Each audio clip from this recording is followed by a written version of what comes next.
Señal Investigativa.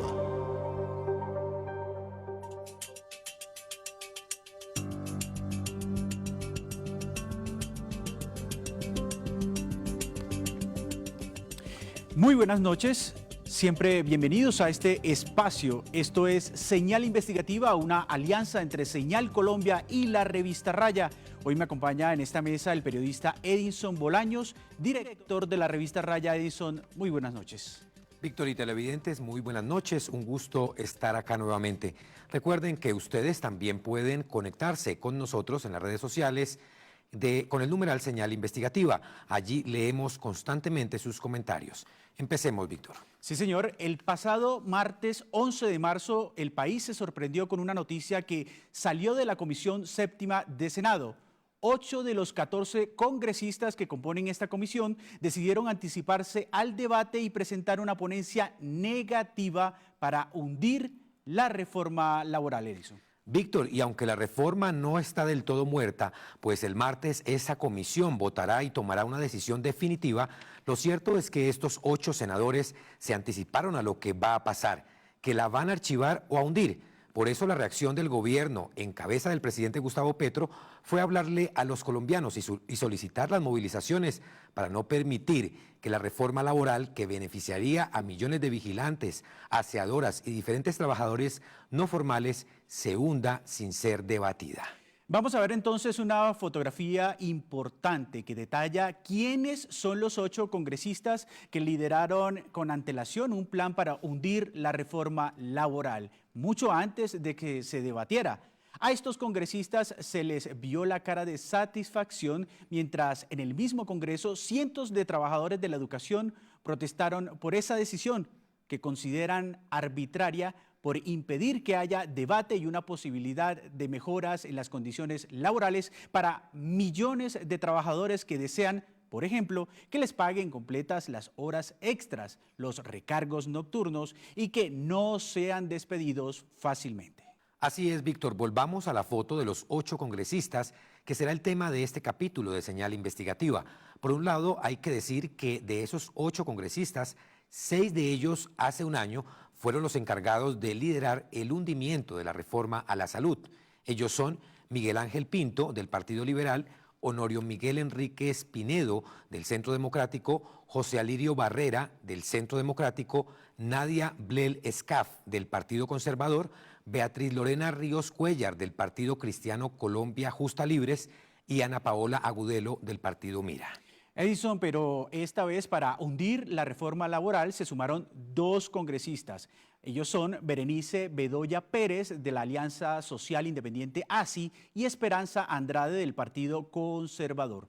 Todos ellos, como lo ven en pantalla, repetimos, firmaron una ponencia para hundir la reforma laboral y el próximo martes se aprestan a votar y hundir definitivamente la reforma. Por eso, para esta semana que inicia están convocadas distintas marchas pacíficas en todo el país y en este programa tendremos más adelante a uno de los voceros de estas movilizaciones. Se trata de Germán Patiño Soche, directivo de la Central Unitaria de Trabajadores CUT. Escuchemos un adelanto de esa entrevista. ¿Se podría decir que el sector gremial, los empresarios están en contra de la reforma porque simple y llanamente les toca el bolsillo? Básicamente, los empresarios se acostumbraron a vivir sabroso con todas esas ganancias que les dio gobiernos anteriores, quitándole las horas extras, dominicales, festivos y demás emolumentos a los trabajadores.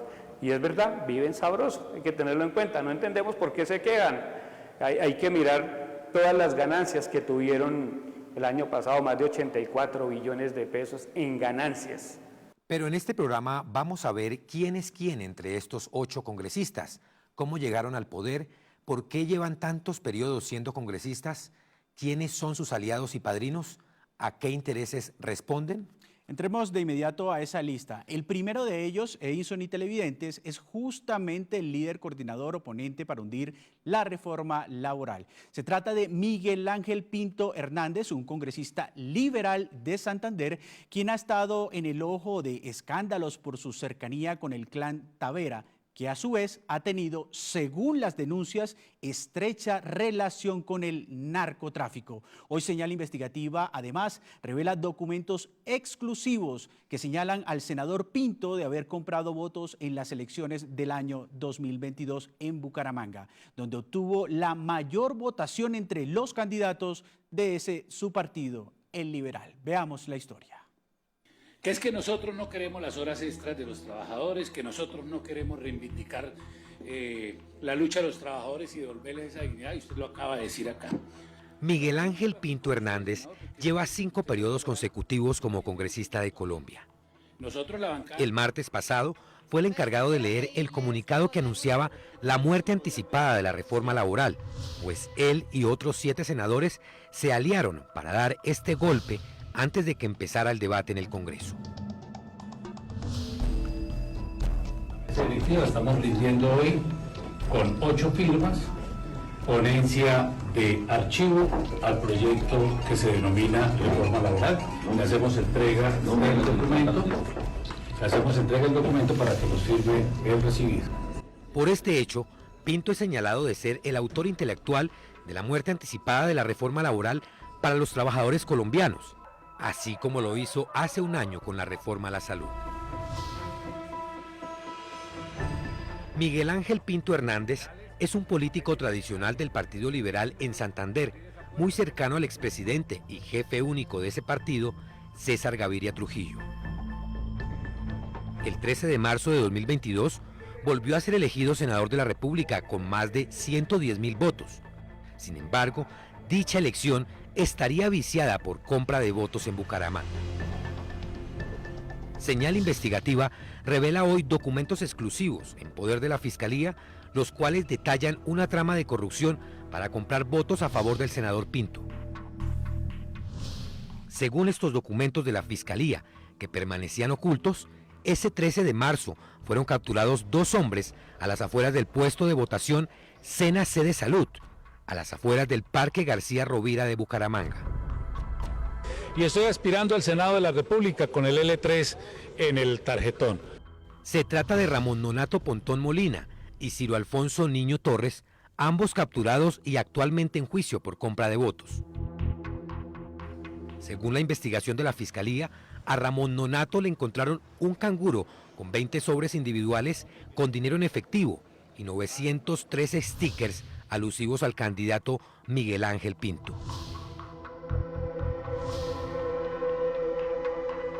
Además, a Ramón Nonato también le encontraron 36 recibos de caja menor enumerados, con el rótulo Ciudad de Bucaramanga y con la fecha 13 de marzo de 2022, es decir, el día de las elecciones. En el bolsillo trasero, Ramón Nonato también tenía 2 planillas tituladas Evidencia para la entrega del dinero en efectivo. Para la entrega de los 70.000 pesos, debe presentar el certificado electoral sin excepción. Incluso, esas planillas contenían los nombres de las personas que habían recibido el dinero. Las capturas de estos 2 hombres, de 32 y 22 años respectivamente, se efectuaron en el puesto de votación denominado Sena Sede Salud, el mismo donde el senador Miguel Ángel Pinto obtuvo la mayoría de votos entre los candidatos de su partido, 123 en total. Pinto fue el candidato del Partido Liberal más votado en Bucaramanga con 9.880 votos en las elecciones pasadas. Con quienes nos correspondió ser coordinadores, ponentes. La Fiscalía interrogó a varias de las personas que aparecen en el listado, quienes habrían recibido dinero a cambio de su voto por Pinto. ¿Y yo por qué hago esta observación? Varias de ellas aseguraron que votaron por el Partido Liberal y que estaban direccionadas por una líder del barrio Alfonso López de Bucaramanga. Sin embargo, a pesar de que han pasado 3 años desde las capturas, el actual fiscal que tiene el caso, el fiscal quinto de Bucaramanga, Giovanni Torres Villamizar, dijo que esa fiscalía aún no envía el caso a la Corte Suprema de Justicia para que investigue al senador liberal. Hemos estado pidiendo hoy procesos de protección, incluso acudiremos hasta las mismas Corte Interamericana porque es un... Señal Investigativa consultó al senador Miguel Ángel Pinto sobre esta denuncia, pero no hubo respuesta. Han participado, hicieron su ejercicio, participaron, tuvieron sus votos y el partido en su convención nacional, desde sus propias bases, ya tomó una decisión. Miguel Ángel Pinto es un abogado de la Universidad Autónoma de Bucaramanga. Antes de lanzarse al Congreso, en 2010, se desempeñó como secretario general de la Personería de Bucaramanga. Fue personero encargado, director de la Casa de Menores de Piedecuesta Santander y asesor en procesos de liderazgo y desarrollo de entidades oficiales y empresas privadas como la Clínica Metropolitana y la Electrificadora de Santander.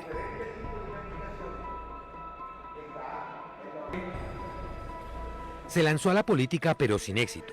Se quemó 2 veces en 1994 y 1997 y logró llegar al Congreso en 2012, cuando los 24.600 votos que consiguió en el 2010 le sirvieron para reemplazar a Miguel de Jesús Arenas, quien perdió su investidura. La relación de Miguel Ángel Pinto con el clan Tavera de Santander no es solo política, sino también familiar y empresarial. Su esposa, Claudia Lucero López Rodríguez, quien falleció de cáncer en 2023, era la hermana del fallecido narcotraficante Ernesto Tavera Rodríguez, quien fue asesinado luego de estar en la cárcel. A su turno, su madre, es decir, la suegra del senador Pinto, según el medio de comunicación Cuestión Pública, tuvo negocios con el senador liberal en 2009. Pinto continuó con su alianza con los Tavera y se convirtió en la cabeza política más visible de Santander tras la salida de Horacio Serpa del Partido Liberal. Tanto así que el senador Pinto apoyó al hijo del narco, es decir, a Didier Tavera, para que fuera gobernador de Santander entre 2016 y 2019.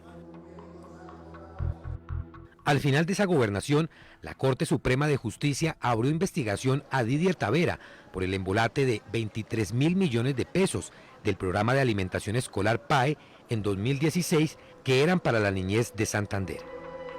Además, Pinto ha estado vinculado a las siguientes 2 empresas mixtas constituidas con el apoyo de la familia Tavera, aportantes de su campaña y exasesores de él como congresista. Movilidad y Servicios Girón, SAS, Santander 2011, constituida con la Alcaldía de Girón y Growing Network, representada por Magda Morales Tavera, sobrina de su esposa, Claudia Lucero López. Servicios de Tránsito y Transporte de Mosquera SAS, Cundinamarca 2019, creada con la Alcaldía de Mosquera, representada por Raúl Emilio Casalla Rodríguez. En su junta directiva han figurado Héctor Cáceres, Fernando Vargas y Erika Yasmín Rojas, ex asesora de Pinto y aportante de su campaña.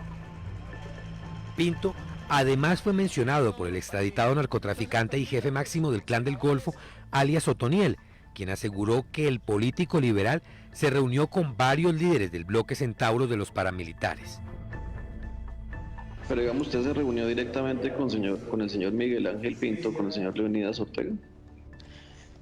Con Leonidas sí, con Miguel Ángel no, con Miguel Ángel lo hacían los políticos, porque uno era el comandante militar, entonces uno tenía el trabajo, los que hacían el trabajo político, que eran los que se reunían con ellos.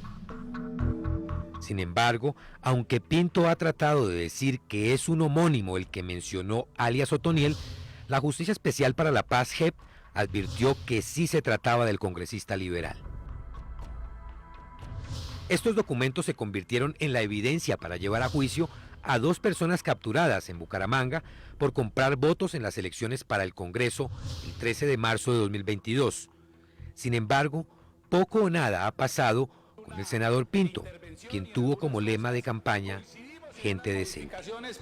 Y lástima no poder responderle con lo que a él había preguntado. Edison y televidentes, si les parece, vamos a ver otro de los perfiles de los 8 senadores que pretenden hundir la reforma laboral. Se trata ahora del congresista del Centro Democrático, Honorio Enríquez, uno de los hombres más cercanos al expresidente Álvaro Uribe Vélez, hoy en juicio. También fue cercano al expresidente Juan Manuel Santos. Se alejaron políticamente por el acuerdo de paz. El senador Enríquez fue uno de sus más férreos opositores. Honorio Enríquez, más allá de su trayectoria, es reconocido por ser el sobrino y heredero político del condenado excongresista Miguel Pinedo Vidal, uno de los famosos parapolíticos. Este es su perfil.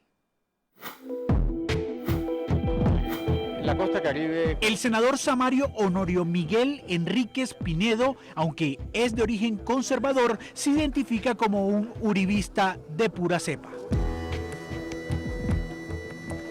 Esta semana, mientras radicaba con un rostro de satisfacción permanente la ponencia que hundiría la reforma laboral, tuvo tiempo para trinar a favor de su jefe político, el enjuiciado expresidente Álvaro Uribe Vélez. Durante el primer gobierno Uribe tuvo varios cargos y encargos. Fue secretario general del Ministerio del Interior y de Justicia. En ese entonces era muy cercano al condenado exministro Sabas Pretel de la Vega. La tarifa de energía está subiendo. Enríquez, como lo reportaron algunos medios en su momento, fue uno de los asistentes a la boda de la hija de María Claudia Daza, la famosa Callita, ex asesora del ex senador Álvaro Uribe Vélez, involucrada en una investigación conocida como la Ñeñe Política. Honorio Enríquez llegó por primera vez al Senado en 2014 con 2 millones de votos y aunque en febrero de 2018, al final de su periodo como senador, el Consejo de Estado anuló su elección debido a irregularidades en los escrutinios, ese mismo año volvió a reelegirse luego de alcanzar 33.432 votos, respaldado por el poderoso grupo Davon de Magdalena, uno de los beneficiarios del famoso programa Agroingreso Seguro, por el que fue condenado el exministro Andrés Felipe Arias. Desde su curul fue uno de los férreos opositores al acuerdo de paz con las FARC. De la mano de su colectividad de derecha, promovió la campaña del no en el plebiscito. Irónicamente, fue uno de los últimos uribistas en salir del gobierno de Juan Manuel Santos. Un partido, incluido el nuevo movimiento político que surja. En las elecciones legislativas de 2022, Enríquez fue reelegido con 46.000 votos. Ha permanecido en el Congreso durante 3 periodos. Porque la verdadera asociación para delinquir se encuentra desde la Corte y se irriga hacia otros niveles de la justicia colombiana. Es sobrino del ex senador y ex gobernador del Magdalena, Miguel Pinedo Vidal, condenado en 2012 por parapolítica, caso que fue públicamente denunciado por el entonces congresista Gustavo Petro. Pinedo Vidal fue procesado por el delito de concierto para promover grupos armados al margen de la ley. La Corte Suprema de Justicia lo condenó a 9 años de prisión por sus nexos con los paramilitares del Frente Resistencia Tayrona de las AUC. El ex paramilitar Hernán Giraldo Serna, alias El Patrón, dijo que Pinedo Vidal se alió con las AUC para lograr ser elegido congresista en 1998 y en el año 2002. El portal digital Cuestión Pública, en una amplia investigación sobre políticos cuestionados, señaló que en 2010 Honorio Enríquez compró un apartamento en Santa Marta a Jacobo Noguera, investigado en 2018 por la Fiscalía por presuntamente entregar sumas de dinero al condenado magistrado Jorge Pretel para que favoreciera un fallo a Recaudos y Tributos, empresa que dirigía Noguera. El año siguiente de la compraventa, es decir, 2011, Enríquez, en una inusual transacción, vendió el apartamento por menos del valor por el que lo había comprado a Noguera. Honorio Enríquez, dicen en el Congreso, es el que ejecuta las órdenes políticas del expresidente Uribe en la Comisión Séptima de Senado. Ahí estaba el perfil de otro de los congresistas de la Comisión Séptima, que firmó la ponencia para hundir la reforma laboral, el senador del Centro Democrático, Honorio Enríquez. Vamos ahora a ver el perfil del segundo senador del mismo partido de oposición. Sí, señor, hablamos del caballista llanero Alirio Barrera, otra ficha del uribismo. Incluso fue precandidato presidencial por el partido Centro Democrático. Se hizo famoso cuando ingresó uno de sus caballos al edificio del Congreso. El hecho generó indignación, sobre todo en redes sociales. El animal, que dijo era su mascota, falleció después de ese bochornoso episodio. Esta es su historia. Más presupuesto para el sector productivo. que se industrialice la producción en Colombia y que podamos montar procesos de transformación de la mano de la ciencia, tecnología y la innovación para asegurar que los productores puedan vender a buenos precios sus cosechas y no caigan en manos de los intermediarios. Josué Alirio Barrera Rodríguez es un empresario que con el apoyo del Centro Democrático llegó al Senado de la República. Logró ganar su curul con más de 103.000 votos. En 2022, Barrera sorpresivamente decidió ser precandidato presidencial, apoyado por su ex jefe y amigo, Óscar Iván Zuluaga, imputado junto con su hijo por el escándalo de corrupción de la multinacional Odebrecht. Muy buenas tardes para todos. Quiero agradecerle a Dios primeramente el privilegio que me da de estar acá hoy y de haber hecho parte de este proceso en busca del aval del Partido Centro Democrático para la presidencia de la República. Esa conexión política Zuluaga-Barrera viene desde el año 2014, cuando este último fue el coordinador de la campaña presidencial de Óscar Iván Zuluaga en Casanare. Ese apoyo le permitió a Barrera ser gobernador del Casanare entre 2016 y 2019. Estamos comprometidos con todos los casanareños y le digo de nuevo, señor presidente, cualquier cosa que yo pueda hacer para que el desarrollo, para que la seguridad, para que la sana convivencia en nuestro departamento sea un hecho, bienvenido sea. Muchísimas gracias, Dios los bendiga a todos, estamos dispuestos. Fue de público conocimiento que dicha campaña por el Partido Centro Democrático también tuvo el apoyo de John Jairo Torres, alias John Calzones, quien se hizo aún más famoso cuando fue elegido como alcalde de Yopal, mientras estaba en la cárcel por enriquecimiento ilícito y lavado de activos. Señor presidente, muchas gracias. Una década antes, Barrera tuvo un fugaz paso por la política. En 2003 fue elegido concejal de su municipio, Agua Azul Casanare, de la mano del cuestionado excongresista y patrón político del departamento, José Rodolfo El Negro Pérez, cabeza del llamado Clan de la Casita. Lectura del orden del día. Tercer punto, aprobación acta 25. Josué Alirio Barrera es famoso en su región por haber sido 2 veces subcampeón mundial de coleo.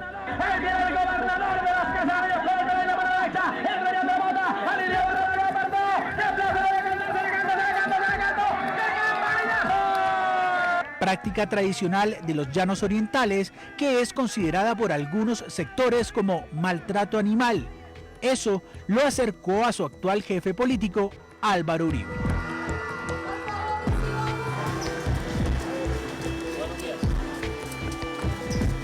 Como maltrato animal, también fue considerada su famosa aparición en el Congreso montado en uno de... Pues hombre, vamos a ver, el señor presidente dijo que podíamos traer las mascotas, yo traje la mía y si me la dejan entrar, pues y si no, pues qué más, pues llegamos hasta donde nos permitan ellos, porque la idea no es pasar por encima tampoco de los reglamentos del Senado. El equino falleció días después de esa aparición que fue fuertemente criticada, sobre todo en redes sociales. Mi amigo, mi compañero, yo no lo hice famoso a él. Él me hizo famoso a mí porque yo muchas veces había entrado al Congreso solo y no había sido famoso. Indignante lo que sucedió con ese animal. Con esos primeros 3 perfiles vamos a una primera pausa institucional y al regreso espere los otros 5 congresistas de los 8 que pretenden hundir la reforma laboral. Ya volvemos.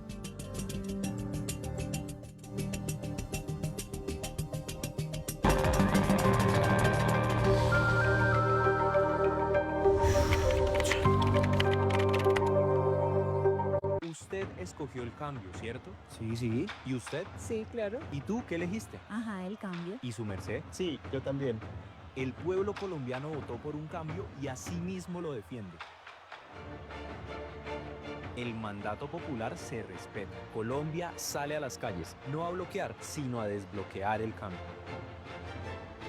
Nos vemos este 18 de marzo en todas las plazas del país. Comisión de Regulación de Comunicaciones. Antes porque era puro canalete, antes no se veía el motor. El que tenía un motor era porque era millonario, era rico. El pobre que no iba a tener un motor, nadie le va a salir de fiado a un pescador para que le haga un préstamo. Y entonces llegó la facilidad que nos prestó el Banco Agrario, ya dejamos los remos. Entonces ahora no, ahora con el motor es más fácil todo. Uy, yo al banco le agradezco y al gobierno pues, que está facilitándole a los pobres la situación de tener un crédito. Comisión de Regulación de Comunicaciones.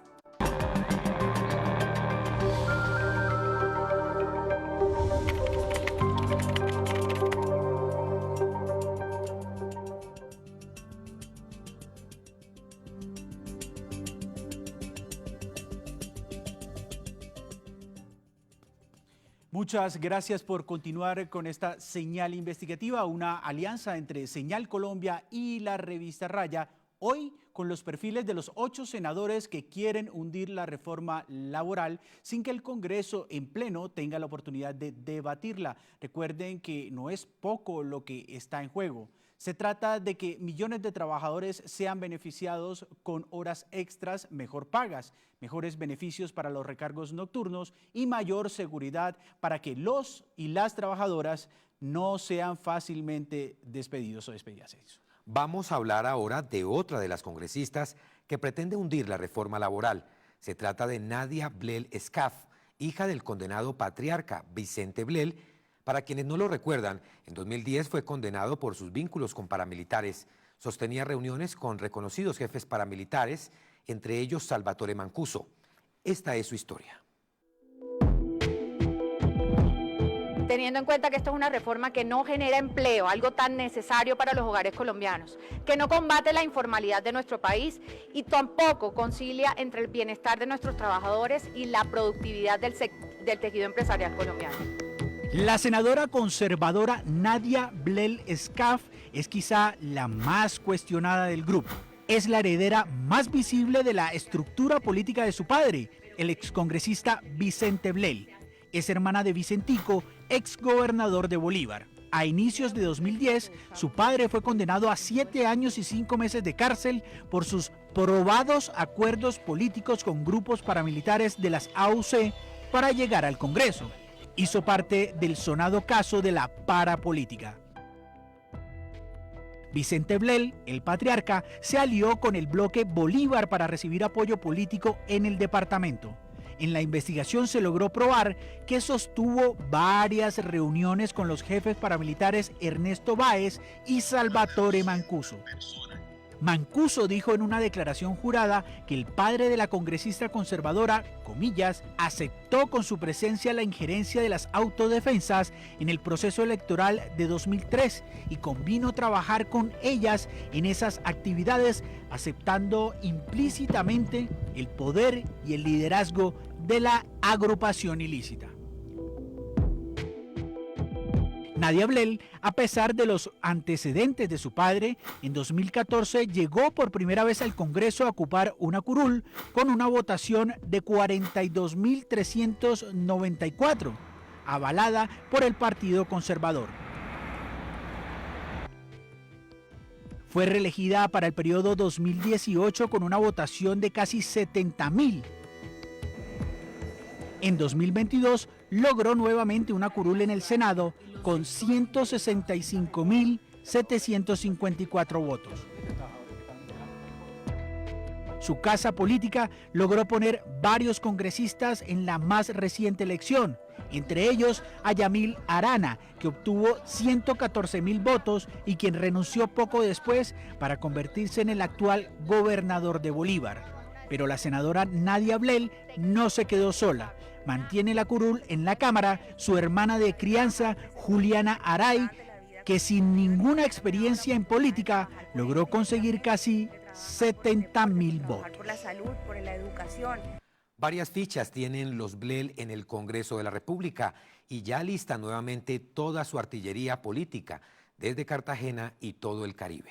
Sí, señor, así es. Estamos hablando hoy de los 8 senadores que pretenden hundir la reforma laboral. El próximo martes, cuando además habrá movilizaciones de los trabajadores en todo el país. Ya hemos hablado en este programa de los senadores Miguel Ángel Pinto del Partido Liberal, Honorio Enríquez y Alirio Barrera del Centro Democrático, también de la conservadora Nadia Ablel. Hablemos ahora de la senadora Esperanza Andrade, otra conservadora, pero esta vez del Huila, y otra de las mujeres del grupo de congresistas que ha planeado la otra semana hundir la reforma laboral. Ella es la representación del clan Andrade en el Senado, que es el más fuerte en el Huila.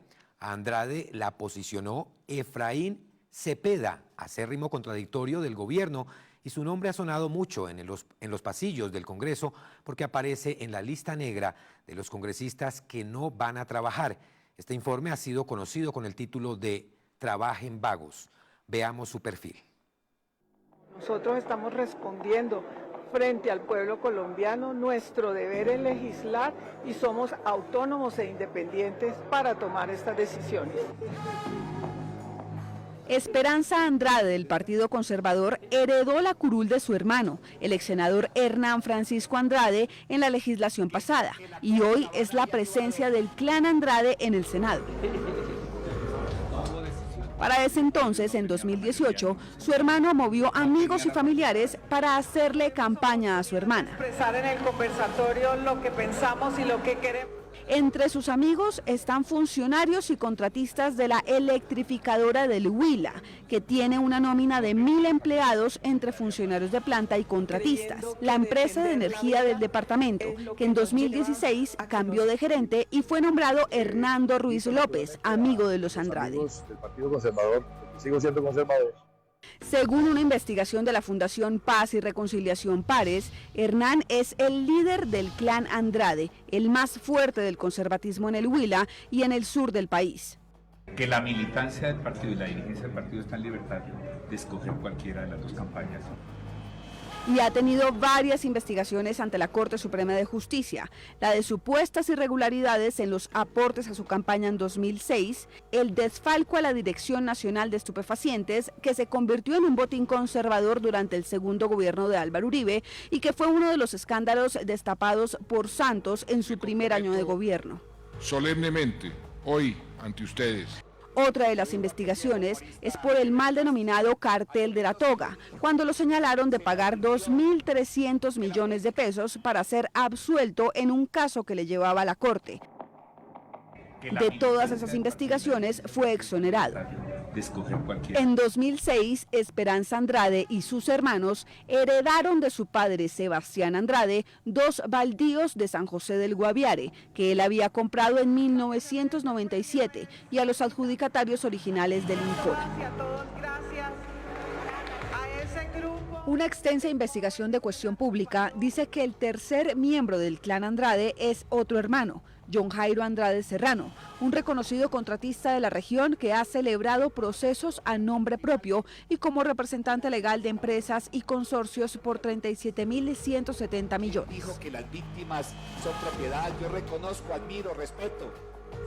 En su nueva etapa como senadora este año, Esperanza tomó posesión ante el presidente del Congreso, Efraín Cepeda Saravia, asumiendo el escaño que dejó vacante José Alfredo Marín. Cepeda es contradictor declarado del presidente Gustavo Petro y público enemigo de su gobierno, especialmente de la reforma a la salud. Esperanza Andrade aparece en el informe de la Veeduría Ciudadana de Trabajen Vagos como la segunda congresista que menos se presentó a sesiones presenciales en la legislatura 2020-2021, con 12 asistencias y 128 salidas a eventos fuera del Congreso. En esas mayorías...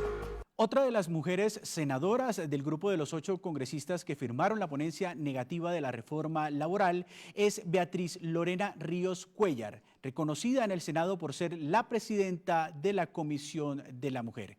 Esta es su historia. Beatriz Lorena Ríos Cuéllar es senadora de Colombia Justas Libres y hace parte de la Comisión Séptima del Senado y del grupo de 8 senadores que firmó la ponencia negativa de la reforma laboral del gobierno Petro. Yo soy cristiana evangélica y desde esa línea yo vengo trabajando en todos los escenarios y mi identidad está ahí determinada.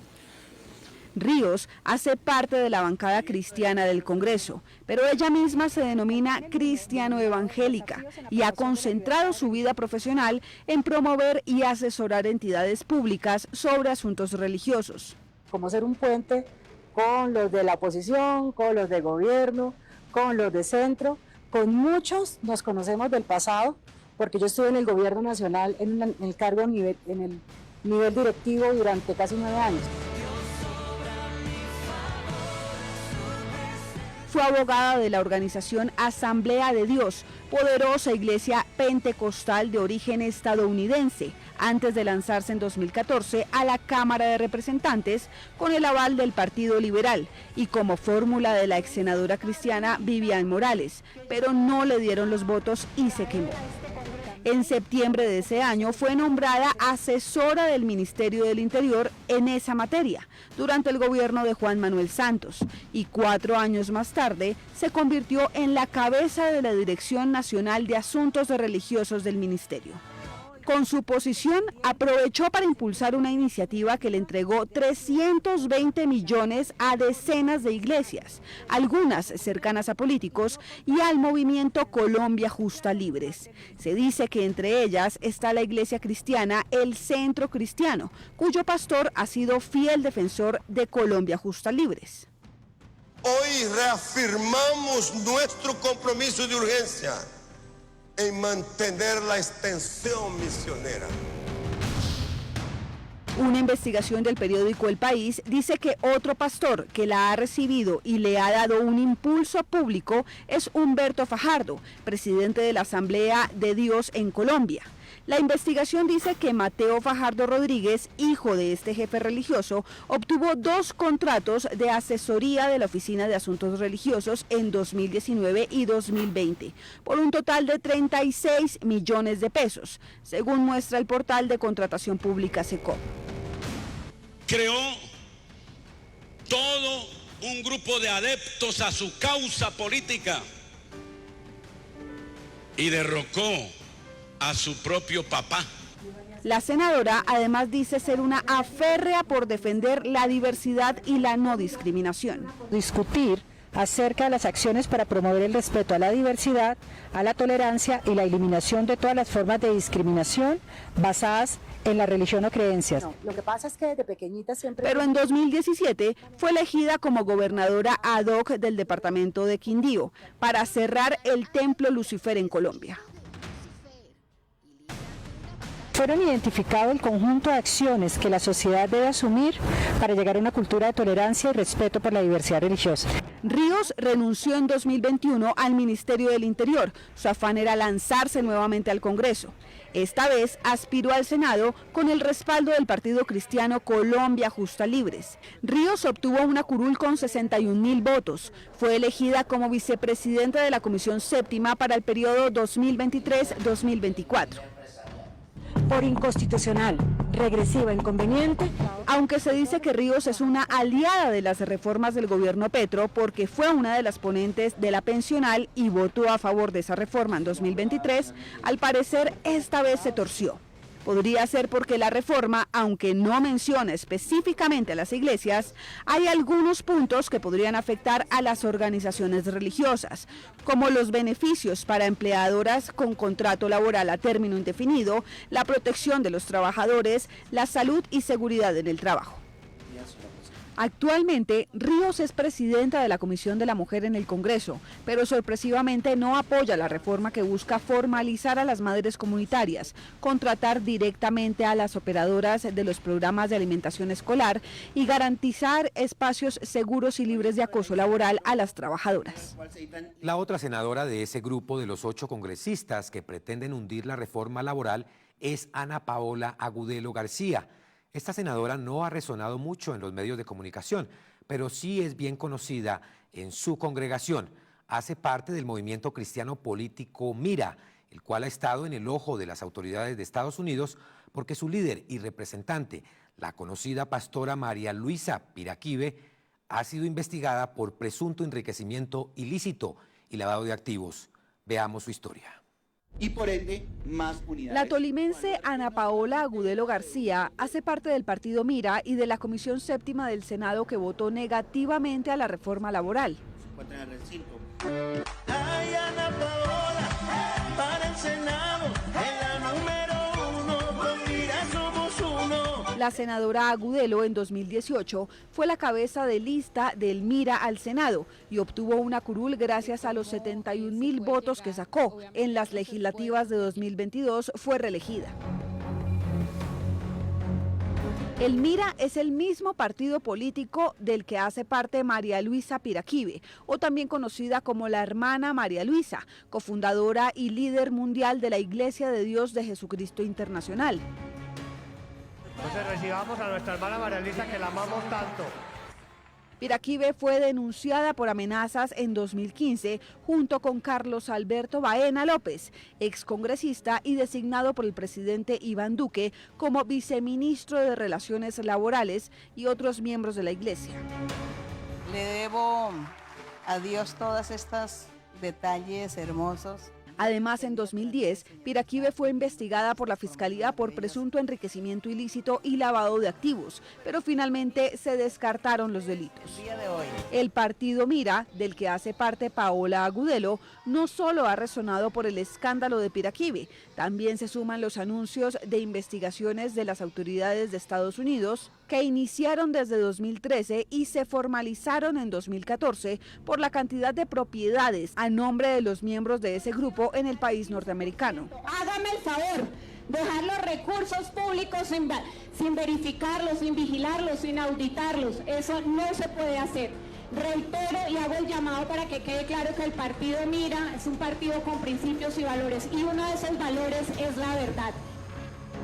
Además, la Fiscalía determinó que para septiembre de 2004, el movimiento Mira registró en sus cuentas un acumulado de 1.349 millones de pesos, los cuales aparentemente no guardaban relación con los ingresos declarados a la DIAN en los años 2002 y 2003, que eran de 279 millones y 208 millones respectivamente. Un informe de la UIAF que conoció Señal Investigativa dice que a través de la Iglesia de Dios Ministerial de Jesucristo Internacional, Piraquive, junto con otros miembros de la Junta Directiva, familiares y pastores, se habían beneficiado a la sombra de los diezmos, ofrendas, donaciones, viviendas, locales y hasta vehículos dados por los feligreses en un acto de fe. Una reina nombrada por Dios. Unas presentaciones muy completas, de verdad que nos faltó. Ana Paola Agudelo es famosa en su región por apoyar a los jóvenes emprendedores. También que hoy todos nos llevemos de cómo influyo, cómo mi comportamiento puede incidir en la salud mental de quien me rodea. Una feliz tarde para todos. Pero irónicamente apoyó en negativo la reforma que busca mejorar las condiciones laborales y proteger los derechos de los trabajadores, beneficiando así a los jóvenes emprendedores que ella tanto dice apoyar. La senadora que firmó la ponencia para hundir la reforma laboral es Sor Berenice Bedoya Pérez. Incursionó en las elecciones al Congreso de 2014 cuando aspiró a la Cámara de Representantes, pero no le alcanzaron los votos. Finalmente llegó al Senado en esta legislatura, en donde, como todos sus colegas, se gana más de 40 millones de pesos. La senadora Sor Berenice ha sido fuertemente cuestionada en redes sociales por el siguiente video. Pues yo soy contadora y yo he hecho cuentas de lo que valió el mantenimiento de un carro, el mantenimiento de las camionetas, el sostenimiento de una escolta cuando sale con uno le toca darle los viáticos, la comida, el hotel, todo eso. Y haciendo todos esos descuentos, lo de seguridad social, lo que le retienen a uno, quedan, o sea, libres, quedan por ahí 8 millones de pesos. De esta senadora no se ha hablado mucho, aunque es bien reconocida al interior de su partido Alianza Social Independiente ASI. Según una investigación de La Silla Vacía, ella inició un proceso disciplinario al interior del partido contra el congresista Jonathan Tamayo, conocido como Manguito, quien fue impulsado por el ASI en el 2018, pero terminó apoyando la bancada del gobierno de Iván Duque cuando este partido se había declarado en independencia. Pues con la senadora Sor Berenice Bedoya Pérez terminamos los perfiles de los 8 senadores que la otra semana pretenden hundir definitivamente la reforma laboral.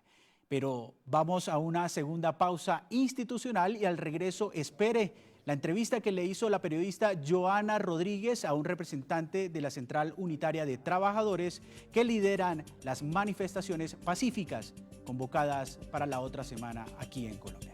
Ya volvemos.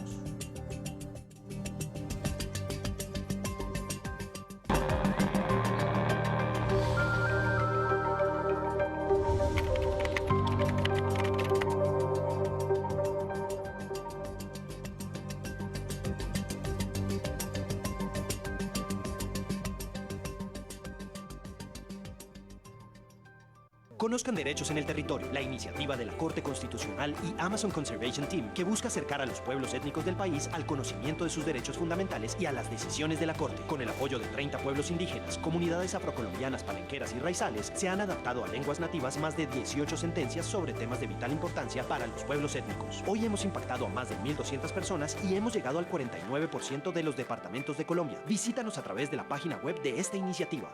Comisión de Regulación de Comunicaciones. Este producto gratis tiene que ser tuyo. ¡Claro que sí! Compartes y compartes enlaces con la esperanza de llegar a la meta, pero ¿lo lograrás? ¿Te has preguntado, si no pagas por el producto, qué gana la aplicación?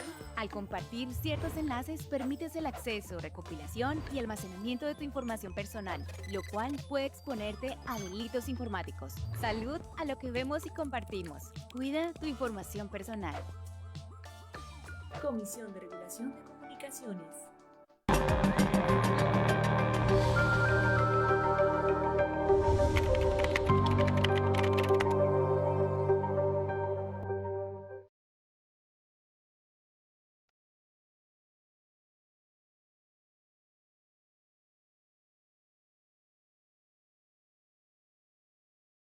Muchas gracias por continuar con Señal Investigativa. El próximo martes, en el día en el que se decidirá si definitivamente se hunde o no la ponencia negativa de los 8 senadores de la Comisión Séptima de Senado, están convocadas múltiples marchas en todo el país. La Central Unitaria de Trabajadores CUT es una de las organizaciones que lidera estas marchas. La periodista de Señal Investigativa Joana Rodríguez habló con Germán Patiño Soche, uno de los líderes sindicales, que explicará a todo el país por qué habrá movilizaciones y qué deben saber los trabajadores sobre esta reforma.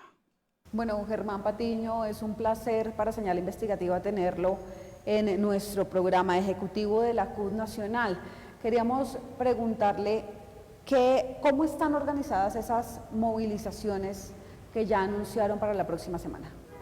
Bueno, teniendo en cuenta la caída virtual en este momento de la reforma laboral y la indiferencia del Congreso de la República por reconocer y devolver derechos a los trabajadores que le fueron quitados hace 30 años, la Central Unitaria de Trabajadores, la CTC, la CUT, la UTRADEC y demás federaciones filiales, nos hemos reunido y hemos decidido convocar a todos los colombianos, a los trabajadores, a los jóvenes, a los aprendices del SENA, a las mujeres trabajadoras y a toda la sociedad en general, a movilizarnos este martes 18 de marzo.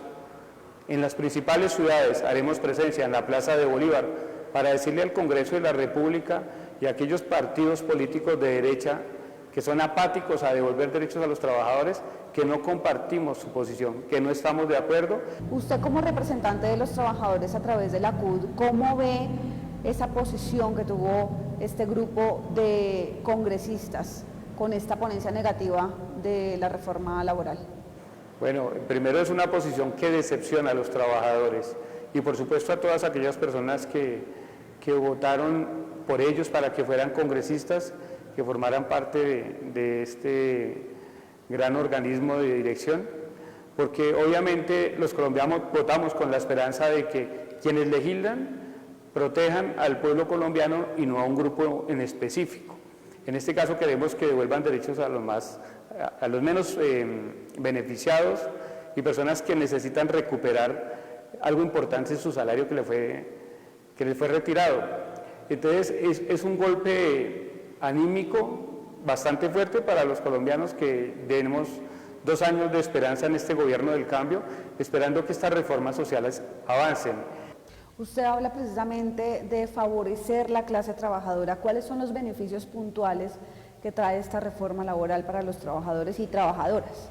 La reforma laboral trae unos beneficios muy buenos, que es recuperar, obviamente, repito, derechos que le fueron retirados, como que a las personas les paguen sus horas extras, sus recargos nocturnos, sus dominicales y festivos al 100%. Hace 30 años se los redujeron, dizque porque iban a generar más empleo. Hoy los colombianos trabajan el mismo tiempo por menos dinero. O sea, están siendo explotados laboralmente y hasta más tiempo están trabajando, porque cuando tú trabajas 2, 3, 4 horas extras, unos recargos nocturnos, amaneces en tu puesto de trabajo, pues esperas ser bien remunerado, pero hoy les toca hacer eso por menos dinero. Entonces, esta reforma pretendía, y lo único que quería era devolver esos beneficios. Hace 30 años ningún empresario estaba quebrado, hoy dicen que están quebrados, cuando sus empresas han crecido. Otro gran beneficio es que da una licencia de paternidad. La mujer es cabeza de hogar y es mujer trabajadora. Cuando tiene su periodo de gestación y tiene su bebé, debe estar incapacitada y teniendo el cuidado de su bebé. Esta reforma quería que el padre acompañara este proceso, que ayudara a la mujer en esos 3 primeros meses de vida del bebé, que es muy importante, pasan muchas cosas y con tanto que hay en este mundo, pues hoy en día, digamos, la población, el ser humano es más delicado. Entonces, que el hombre ayude a ese proceso de cuidado de su bebé, de formación, de crianza, de manutención, acompañándola durante su licencia de maternidad, nos parecía fundamental. Otro gran beneficio que traía la reforma laboral es que le brindaba una oportunidad a todas las personas que trabajan en las plataformas de mensajería, llevando pedidos, llevando paquetes, domicilios, almuerzos a diferentes lugares, ellos pagaran un porcentaje de sus parafiscales para salud y pensión, pero que el empresario que los tiene contratados aportara el 60% para ese pago de seguridad. Digamos que si es un salario mínimo, él tendría que aportar el valor equivalente al 60% y el empleado de su trabajo, en lo que se gana en bicicleta, en moto, corriendo, en lo que le en patineta, aporta el otro 40% restante y eso le daría derecho a tener salud y cotizar una pensión. Un ejemplo, un joven recién graduado del SENA, no le van a pagar, no va a recibir ningún tipo de remuneración cuando haga sus prácticas o su primer empleo. No va a recibir ningún tipo de remuneración. La reforma quería generar ese beneficio, pero pues desafortunadamente los empresarios con sus líderes políticos en el Congreso no permiten que este tipo de políticas sociales que generan equidad e igualdad prosperen. Por eso hoy tristemente vemos que el hundimiento de esta reforma le quita una oportunidad a los jóvenes. Usted habla precisamente de los empresarios. ¿Por qué cree que el sector gremial se está oponiendo también a esta reforma laboral?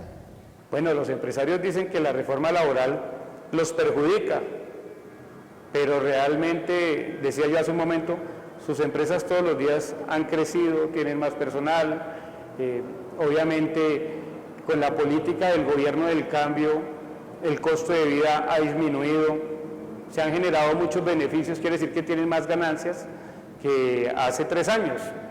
Entonces, no entendemos por qué el empresario dice que lo va a perjudicar. Hace 30 años, ellos a los colombianos, a las personas que ganaban un salario mínimo, les reconocían sus horas extras al 100%, sus dominicales, sus festivos, y sus empresas funcionaban a las 1000 maravillas. Pero después de la ley 689 de 2002, que fue la que cercenó estos derechos, ellos ya no han querido que de ninguna manera estos derechos vuelvan a los trabajadores. Y hoy que el gobierno del cambio de Gustavo Petro quiere regresar estos derechos a los trabajadores porque un empleado bien remunerado es un empleado motivado a trabajar y a producir mucho más de lo que produce hoy, es muy bueno porque genera una reactivación económica que permite una mejor inversión en el país. O sea, el empresario, yo no sé si no se da cuenta que si un colombiano que tiene mejores recursos sale a comprar ropa, ¿a quién se la compra? Al empresario. Zapatos, ¿a quién? Al empresario. una bicicleta, una moto, porque hoy en día hay una modalidad fuerte de las motos, se la compra a los empresarios. O sea, mejora el poder adquisitivo de los colombianos y esos empresarios son los que nos venden todos los productos. ¿Se podría decir que el sector gremial, los empresarios están en contra de la reforma porque simple y llanamente les toca el bolsillo? Básicamente, los empresarios se acostumbraron a vivir sabroso con todas esas ganancias que les dio gobiernos anteriores, quitándole las horas extras, dominicales, festivos y demás emolumentos a los trabajadores. Y es verdad, viven sabroso, hay que tenerlo en cuenta, no entendemos por qué se quedan. Hay que mirar todas las ganancias que tuvieron el año pasado, más de 84 billones de pesos en ganancias, pero eso no lo cuentan los medios de comunicación de derecha, Caracol, RCN, Semana, todos ellos. ¿Por qué no hacemos un estudio, los medios de comunicación, y mostramos las ganancias de los empresarios, lo que han crecido en productividad? Colombia es un país rico en muchas materias y ellos han aprovechado esto para surtir al pueblo colombiano con mano obrera colombiana, pero a bajo precio, y eso nos parece terrible. Precisamente entonces, ¿dónde queda el trabajador en ese escenario? No, pues estamos volviendo a los años 1600, años de esclavitud, donde estamos centralizando la riqueza en unos. Nosotros entendemos que ellos hacen una inversión para producir, para vivir sabroso, para vivir bien, cómodos, ¿sí? Pero no quieren reconocer a los trabajadores que sus empresas son buenas, sus productos son buenos y que los demás colombianos los adquirimos porque nos gustan, porque hay un trabajador que da lo mejor de sí al 100%. Ellos no han querido entender eso y no quieren reconocer y devolver estos derechos a los trabajadores. Sencillamente vemos como algunos congresistas se ven patrocinados por estas grandes empresas, lo decían por ahí quienes patrocinaron a algunos congresistas que hundieron la reforma a la salud, por ejemplo. Entonces, hay que hacer un análisis, hay que hacer un estudio, ¿por qué al empresario no le gusta esto? Vivir sabroso es bueno, pero generar equidad e igualdad es mucho mejor. Yo creo que sus empresas podrían crecer muchísimo más con empleados motivados y el país crece. Estaremos muy atentos a lo que suceda en la Comisión Séptima de Senado y, por supuesto, a lo que ocurra en las calles del país con estas movilizaciones. Víctor, con esta entrevista al líder sindical de la Central Unitaria de Trabajadores CUT, Germán Patiño Soche, llegamos al final de Señal Investigativa. Los esperamos el próximo domingo con otro capítulo de este investigativo del fin de semana, una alianza entre Señal Colombia y la revista Raya. Periodismo de profundidad. Feliz inicio de semana para todos y todas.